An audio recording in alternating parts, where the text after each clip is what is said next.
Voyons maintenant comment définir des zones d'impression, le but étant de n'imprimer qu'une partie de notre feuille de calcul. Je suis toujours dans mon onglet affichage et dans l'aperçu de la mise en page. Première possibilité, je pourrais n'imprimer qu'une seule page. Si je redemande l'aperçu, c'est toujours dans la barre d'accès rapide, je clique sur l'icône de l'aperçu avant impression. Je pourrais choisir d'imprimer depuis la page 1 jusqu'à la page 1. Et à ce moment-là, je ne sortirai que le texte de la première page.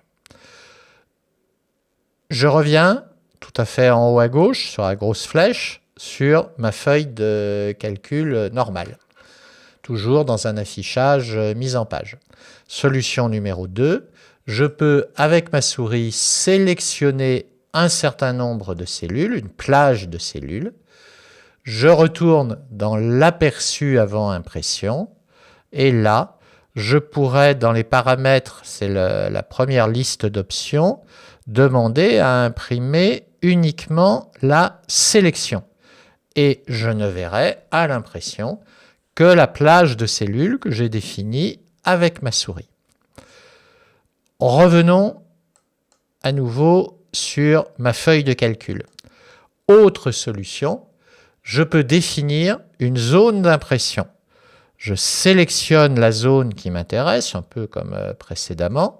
La différence, c'est qu'elle va être mémorisée.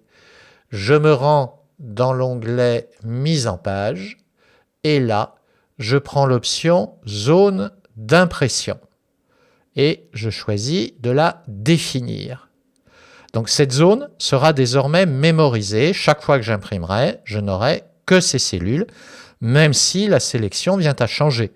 D'ailleurs, je viens de cliquer sur une autre cellule en dehors de cette zone et je vois un trait gris qui matérialise la zone. Testons le quadrillage. Actuellement, le quadrillage est visible. Je choisis de ne pas l'afficher, toujours dans cet onglet mise en page. Dans la zone ici options, je vais décocher la case quadrillage. Donc, je ne vois plus le quadrillage habituel des lignes et des colonnes. Par contre, je vois bien le trait gris qui matérialise et mémorise ma zone d'impression. Il me restera à venir dans l'aperçu avant impression. Je vais demander dans les paramètres non pas à imprimer la sélection, qui ne fait actuellement qu'une cellule, mais imprimer les feuilles actives. Et là, je retrouve bien ma feuille, mais limitée à la zone d'impression que j'ai précédemment définie. Donc cette zone est mémorisée, je ferme en enregistrant bien sûr le classeur, je le rouvre demain, cette zone sera toujours disponible. Je reviens sur ma feuille de calcul, je souhaite annuler cette zone d'impression, je redéveloppe dans l'onglet mise en page la commande zone d'impression et je dis que je veux l'annuler. Et là, ma zone d'impression disparaît. Si je refais un aperçu, j'ai bien retrouvé mes 68 pages de tout à l'heure. Bien sûr, je ne lance pas cette impression et je reviens à nouveau sur ma feuille de calcul.